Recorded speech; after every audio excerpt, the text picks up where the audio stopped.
말씀 보겠습니다. 사도행전 20장 17절부터 27절까지 말씀입니다. 신약성경 222페이지입니다. 사도행전 20장 17절부터 27절까지 제가 봉독하겠습니다. 바울이 밀레도에서 사람을 에베소로 보내어 교회 장로들을 청하니 오매 그들에게 말하되 아시아에 들어온 첫날부터 지금까지 내가 항상 여러분 가운데서 어떻게 행하였는지를 여러분도 아는 바니 곧 모든 겸손과 눈물이며 유대인의 관계로 말미암아 당한 시험을 참고 주를 섬긴 것과 유익한 것은 무엇이든지 공중 앞에서나 각 집에서나 거리낌 없이 여러분에게 전하여 가르치고 유대인과 헬라인들에게 하나님께 대한 회개와 우리 주 예수 그리스도께 대한 믿음을 증언한 것이라. 보라, 이제 나는 성령에 매여 예루살렘으로 가는데 거기서 무슨 일을 당할는지 알지 못하노라. 오직 성령이 각 성에서 내게 증언하여 결박과 환란이 나를 기다린다 하시나 내가 달려갈 길과 예수께 받은 사명 곧 하나님의 은혜의 복음을 증언하는 일을 마치려 하면은 나의 생명조차 조금도 귀한 것으로 여기지 아니하노라. 보라, 내가 여러분 중에 왕래하며 하나님의 나라를 전파하였으나 이제는 여러분이 다 내 얼굴을 다시 보지 못할 줄 아노라. 그러므로 오늘 여러분에게 증언하거니와 모든 사람의 피에 대하여 내가 깨끗하니 이는 내가 거리끼지 아니하고 하나님의 뜻을 다 여러분에게 전하였음이라. 아멘. 아멘. 2025년도 참 가난했다라고 이렇게 말할 수 있습니다. 여러분은 잘 살아오셨습니까? 아멘. 옆 사람하고 한번 이렇게 질문해 보십시오. 올 한 해 어땠습니까? 반갑습니다.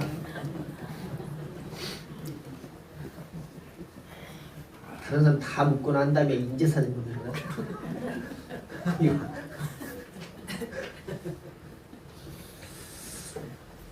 어때요? 잘 살아오셨습니까? 아니면 좀 별로였습니까? 잘 살아왔습니다. 연말이 되면 인사가 전부 다 근사하죠. 올해 수고 많이 하셨습니다. 이렇게 수고 많이 하셨습니다. 그렇게 대답을 해요. 그러면은 올해 참 자신들을 향해서 참 수고 많았다라고 이렇게 대답을 하시는 분도 있고, 또 어떤 분들은 수고는 많았는데 별로 건진 게 없었다라고 이렇게 생각하시는 분들도 있을 것입니다. 연말이 되면 또 하는 일들이 있죠. 어떤 분들은 가계부를 한번 열어봅니다. 가계부를 열어보면서 참 알차게 잘 살아왔고 또 남은 것이 이만큼 정도면 잘 살아온 것이다 라고 이렇게 여기는 사람들도 있을 것입니다. 어떤 분들은 다이어리를 펼쳐보면서 이때는 이랬었구나 라고 생각하는 그런 시간을 갖기도 하고, 또 어떤 날은 적혀진 그 글을 보면서 이때 정말로 이렇게 하지 않고 저렇게 했으면 어땠을까 라고 하는 그런 후회의 시간도 가져보죠. 어떤 사람들은 또 한 해 동안 모았던 그 사진을 보면서, 옛날에는 사진첩을 열어서 열어보겠지만은 지금은 핸드폰을 쭉 넘겨보면서 이때는 이런 일이 있었지, 참 이때 좋은 추억이 있었지 라고 이렇게 생각을 하면서 신앙을 보내기도 합니다. 신앙생활도 비슷하죠. 우리 열심히 예배를 드린 것 같지만 그런데도 우리 마음 한구석이 허전할 때가 있고, 또 별로 뭐 한 게 없는 것 같은데 하나님의 은혜로 여기까지 이때까지 왔다라고 하는 그런 생각을 가질 때도 있을 것입니다. 오늘 본문 말씀을 보니까 인생의 연말에서 결산의 자리에 선 사도 바울의 고백인 것을 우리는 보게 됩니다. 우리는 연말이 되면은 연말 정산을 하잖아요. 연말 정산. 그래서 각 기관마다 연말 정산할 그런 자료들을 떼어보기도 하고, 요즘 뭐 자동으로 이렇게 되어지는 그런 시대입니다만은, 교회에 여러분들이 헌금을 낸 것도 연말 정산에 포함을 시키기 위해서 자료를 달라라고 이렇게 요구를 하고 있습니다. 오늘 바울은 에베소 교회 장로들을 불러놓고 자신의 사역과 그리고 그동안 있었던 그 인생을 돌아보면서 이렇게 말합니다.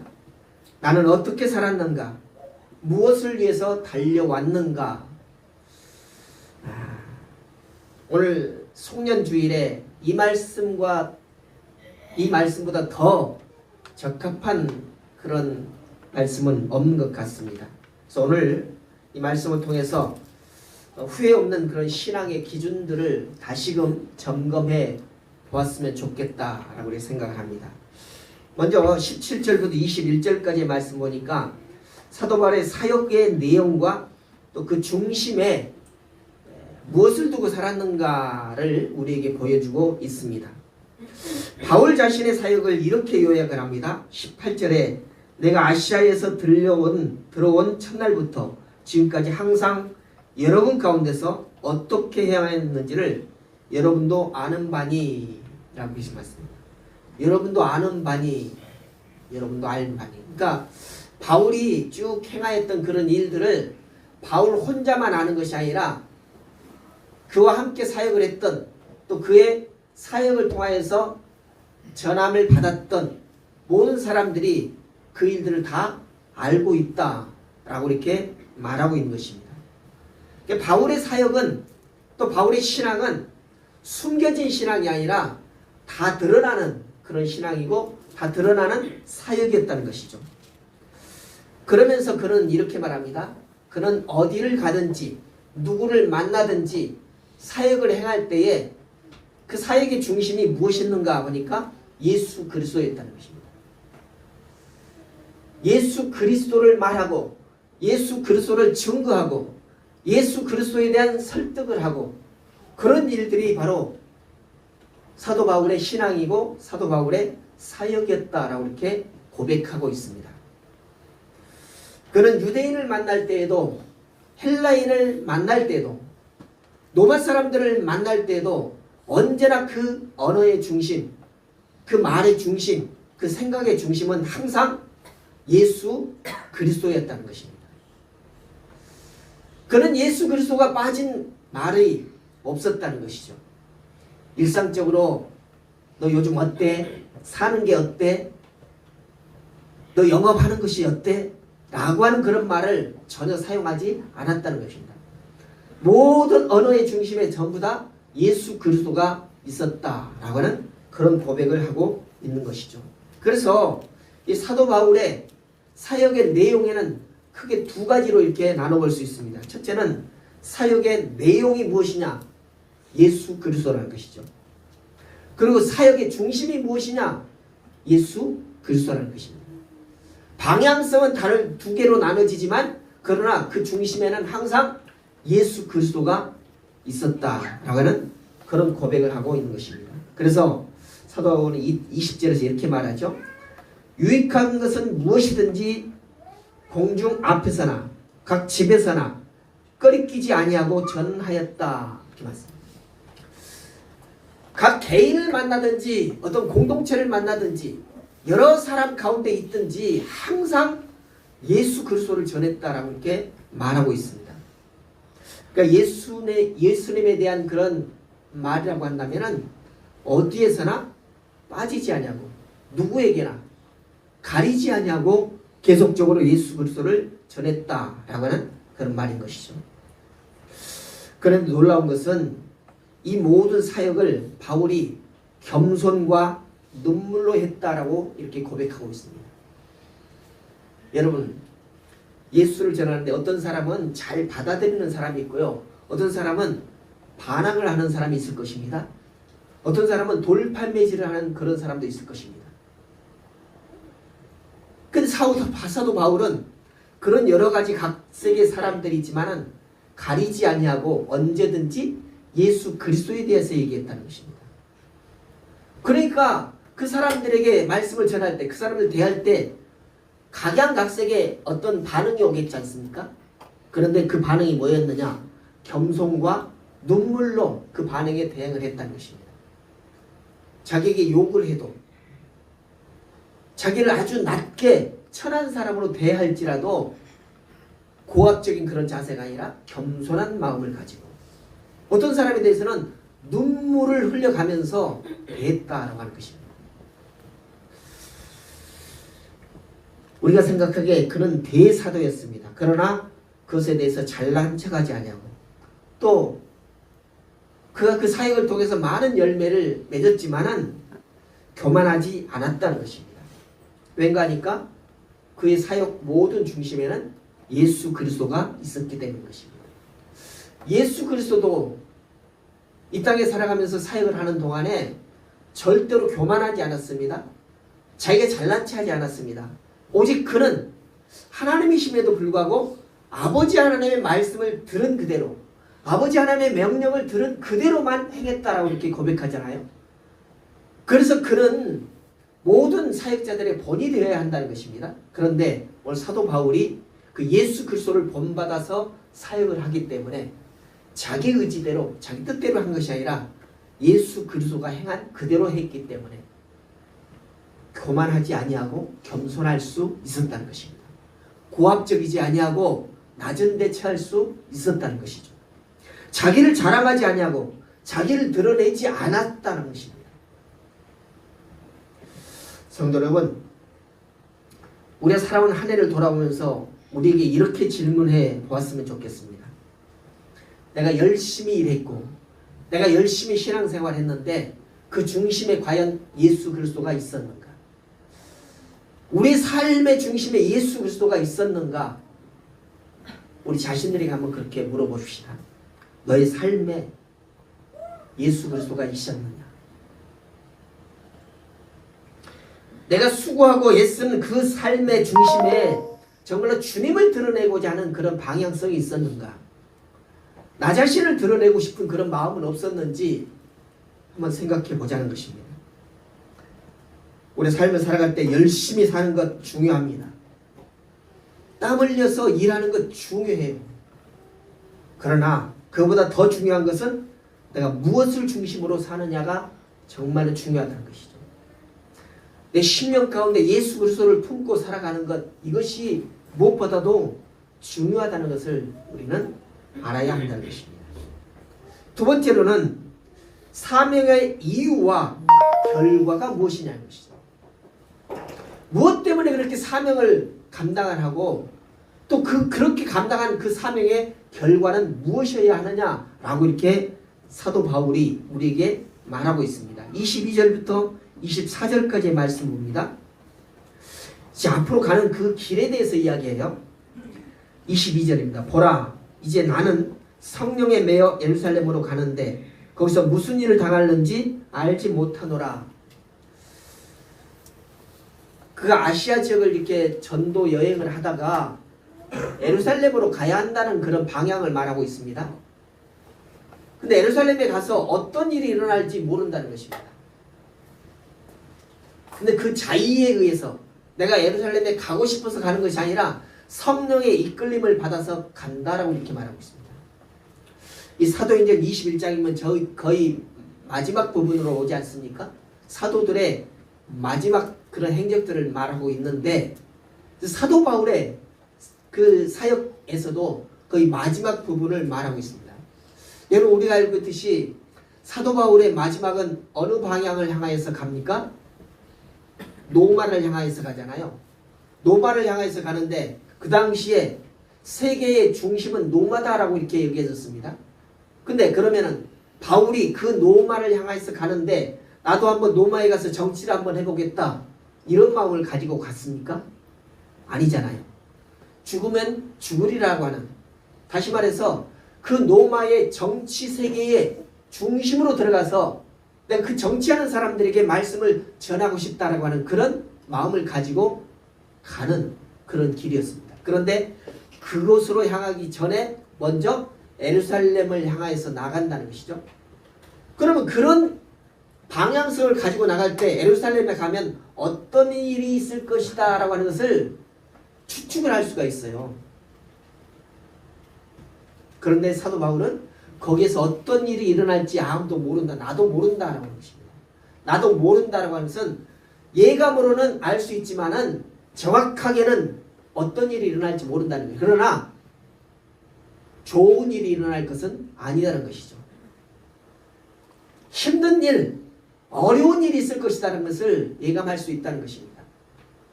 성경을 보면은 그 예감하는 일이 뭐냐면은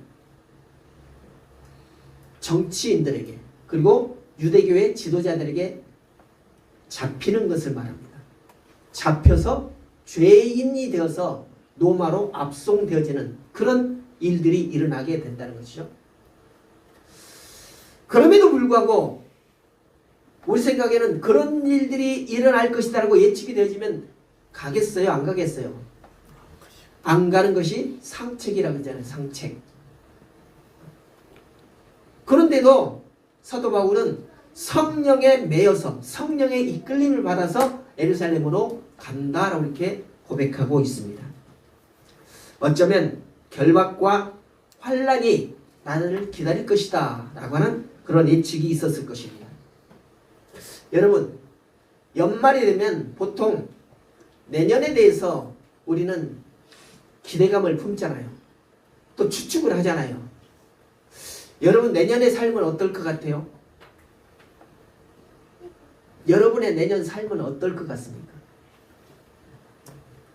아무 생각이 없어요? 아무 기대도 없습니까? 아무 추측도 안 돼요? 보통 그러잖아요. 내년에는, 올해는 좀 힘들었지만 내년에는 뭐라고요? 잘 될 거야. 내년에는 대박 날 거야. 내년에는 잘 풀릴 거야. 그런 생각들을 하지 않습니까?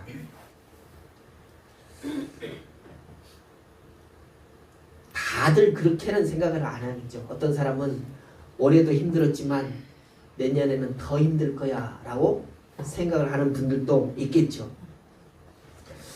그런데 사도 바울은 새 전망이 정반대였습니다. 뭐였어요? 더 힘들어질 것이다.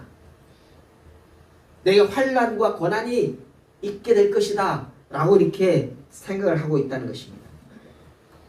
그런데도 불구하고 바울은 이렇게 고백합니다. 24절입니다.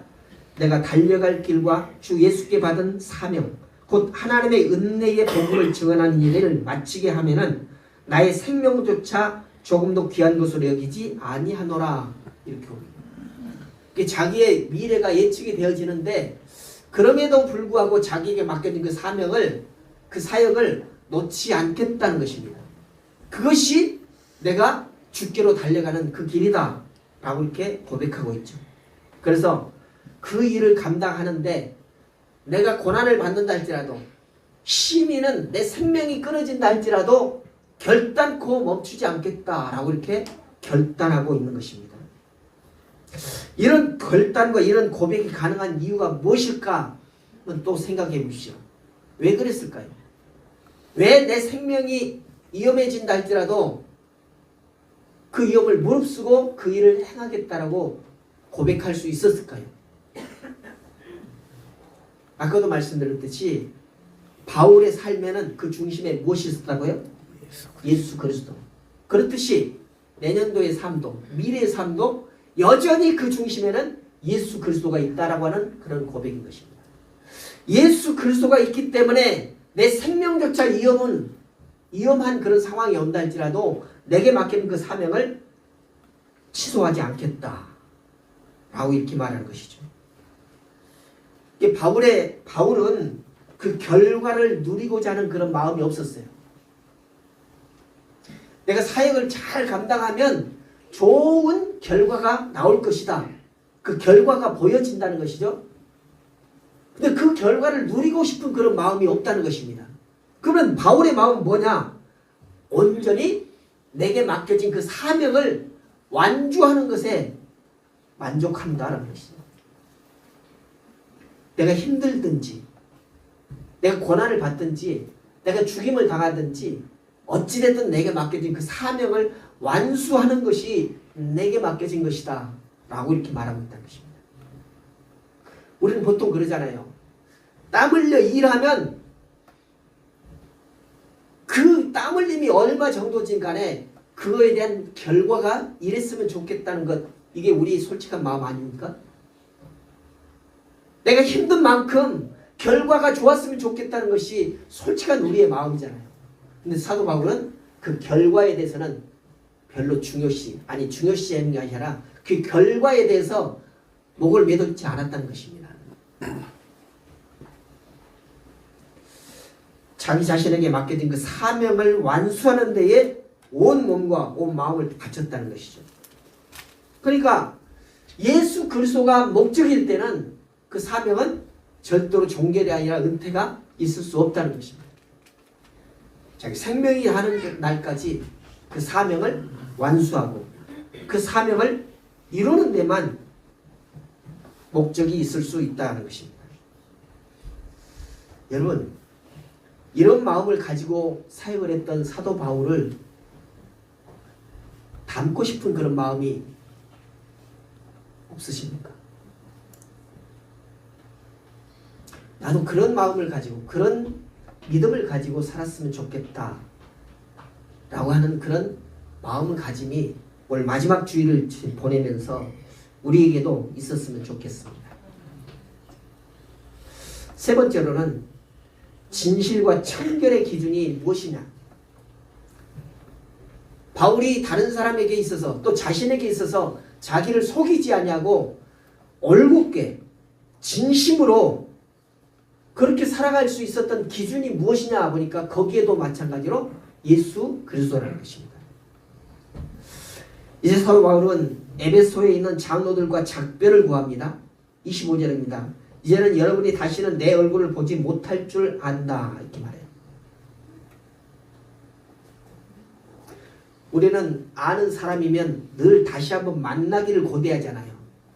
오늘 이 에베소 장로들과 이제 보면은 오늘 보는 것으로 끝이다 라고 이렇게 작별 인사를 하고 있습니다. 그런데 참 담담하게 말하죠. 눈물의 작별이지만 후회는 없다라고 하는 그런 생각을 갖고 있기 때문에 그럴 수 있다는 것입니다. 왜 그럴 수 있었느냐? 그 이유를 보니까 이렇게 말해요. 모든 사람의 피에 대해서 내가 깨끗하다. 이렇게 말해요.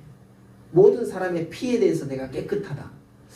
이건 사도 바울이 자기가 생각해낸 그런 말이 아니라 에스겔서에 있는 말씀을 가져와서 말한 거예요. 에스겔서 33장에 보면은 이런 말을 합니다. 하나님의 선지자가 하나님의 말씀을 받고 그 말씀을 백성들에게 대언을 합니다.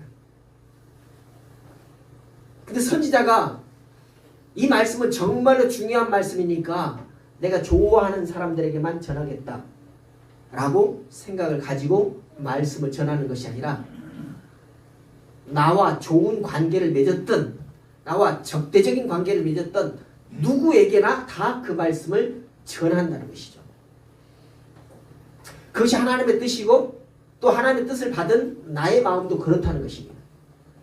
그래서 나는 어느 한 사람 빼지 아니하고 하나님의 말씀을 그대로 전거하는데 그 말씀을 받는 사람이 있고 받지 않은 사람이 있다는 것입니다.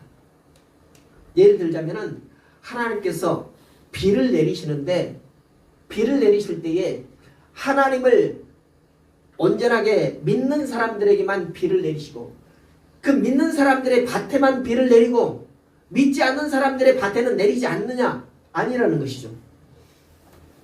하나님을 믿든 안 믿든 모든 사람에게 전부 다 비를 공급해 주신다는 것입니다. 그런데 그 비를 공급받아도 그 비를 온전하게 잘 사용하는 사람들이 있는가 하면 그 비를 그냥 흘려보내는 사람들이 있듯이 오늘 하나님의 말씀도 모든 사람에게 증거하지만 그 말씀을 하나님의 말씀으로 받는 사람이 있고 그냥 흘려보내는 사람이 있다는 것이죠. 그런데 하나님의 말씀을 받는 사람은 하나님의 말씀의 뜻을 알고 그 뜻대로 행할 것인데 그 결과가 좋은 결과가 나오겠죠. 그러나 하나님의 말씀을 받지 아니하고 선포가 되었음에도 불구하고 받지 않고 그냥 흘려보내는 사람은 그 결과가 하나님 뜻대로 나타나지 않는다는 것입니다. 그런데 나중에 가면 사람들이 뭐라고 그래요? 이런 중요한 말이 있는데, 이런 중요한 하나님 말씀이 선포되는데 왜 너 나한테 말 안 해줬어? 라고 이렇게 말하는 사람이 있다는 것입니다. 여러분, 제가 여기에서 지금 여러 한 60분 되는 성도들을 향해서 말씀을 전하잖아요. 나는 모든 사람이 듣기를 원하면서 전해요. 아, 이 사람은 들었으면 좋겠다, 이 사람은 안 들어도 돼, 이렇게 하는 마음을 가지고 전하지 않습니다. 모든 사람이 동일한 말씀으로 듣기를 원해요. 그런데 그 말씀을 듣는 사람이 있고, 말씀을 듣고 그대로 행하는 사람이 있고, 그렇지 않는 사람이 있다는 것입니다. 떠들어라, 나는 그냥 내 할 일 하겠다. 근데 나중에 이 말씀에 따라서 결과가 나타날 때, 그때 왜 당신 나에게 그런 중요한 말씀을 왜 안 해줬냐라고 이렇게 묻는 사람이 있다는 것입니다. 오늘 에스겔 선지자는 그런 사람에 대해서 나는 책임이 없다라고 하는 거예요. 그렇듯이 오늘 바울도 그렇습니다.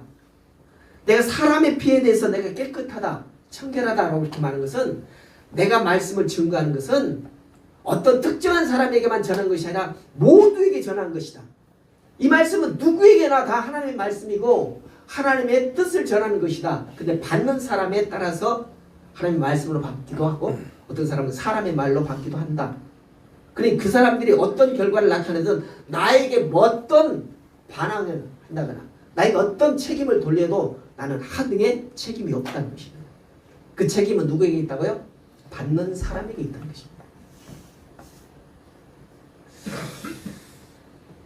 그래서 사도 바울은 말해야 될 것은 숨기지 않았고 불편한 진리를 할지라도 타협하지 않는 그런 진리의 선언자가 될 수 있었다는 것입니다.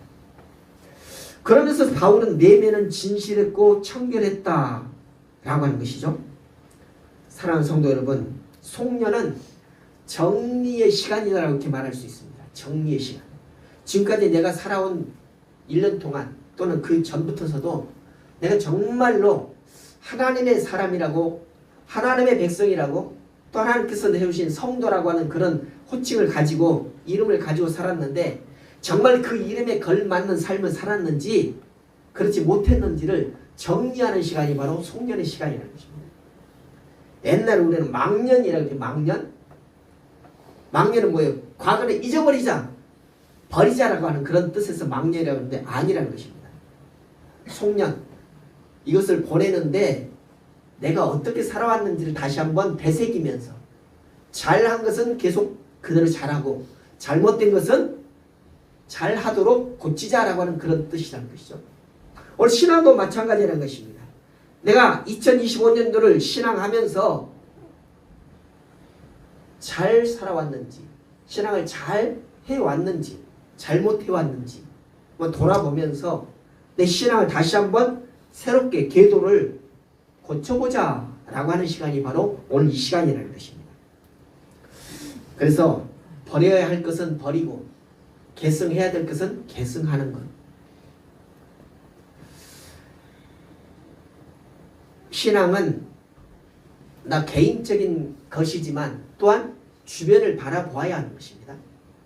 내 옆사람이, 내 이웃사람이 어떻게 신앙하는가를 보고 그가 잘하고 있다면 그것은 취득을 해서 나의 것으로 만들어야 되는 거죠. 그러나 옆사람을 보면서 저렇게 신앙하는 것은 잘못되었다라고 보여진다면 그것은 과감하게 버려야 한다는 것이죠. 그래서 예수 그리스도를 중심으로 살았던 부분, 이런 부분들은 더 붙들어야 할 것이고, 내 중심으로 살았다가 한다면, 내 고집과 내 아집으로 살았던 그런 모습이 보였다면 그것들은 과감하게 버려야 한다는 것입니다. 이것이 다시 말하면 예수님을 본받아 살아가는 삶이다 라고 말할 수 있는 것이죠. 진실하고 청결한 마음으로 새해를 맞이할 때 어떤 어려움이 와도 우리는 그 어려움에서 헤매이지 아니하고 다시금 일어설 수가 있게 되는 것입니다. 우리 어떤 일에 주저앉았다 할지라도 우리 마음 가운데 예수 중심으로 굳건하게 세워져 간다면 우리는 그 주저앉은 상태에서 머물러 있지 아니하고 다시 일어설 수 있게 된다는 것입니다. 사랑하는 성도 여러분, 바울은 송년의 고백을 이렇게 말합니다. 나는 예수 그리스도와 함께 살았다. 나는 예수 그리스도와 함께 살았다. 그러니까 사역의 중심에도 예수님이고 사명의 이유도 예수님이고 삶의 기준도 예수 그리스도라는 것이죠. 그에게서 예수 그리스도를 빼면 맹탕이라는 거죠. 껍데기밖에 없다는 것입니다. 그래서 오늘 송년주일에 우리도 그렇게 고백을 해봤으면 좋겠어요. 주님, 완벽하지는 않지만 나도 주님 중심으로 예수 그리스도 중심으로 살아가고 싶습니다. 이런 고백이 우리의 고백이 되었으면 좋겠어요. 그래서 우리가 2026년도에는 이렇게 살았으면 좋겠다라고 하는 그런 결단이 있었으면 좋겠어요. 한번 같이 해봅시다. 예수 그리스도와 함께 예수 그리스도를 위하여 예수 그리스도 중심으로 살겠습니다. 아멘이세요? 아멘. 그럼 다시 한번 예수 그리스도와 함께 예수 그리스도를 위하여 예수 그리스도 중심으로 살겠습니다. 살겠습니다. 아멘. 이 고백 위에 새해의 은혜가 이어질 줄 믿습니다. 그렇게 살아가시기를 주님의 이름으로 축복합니다. 기도하겠습니다.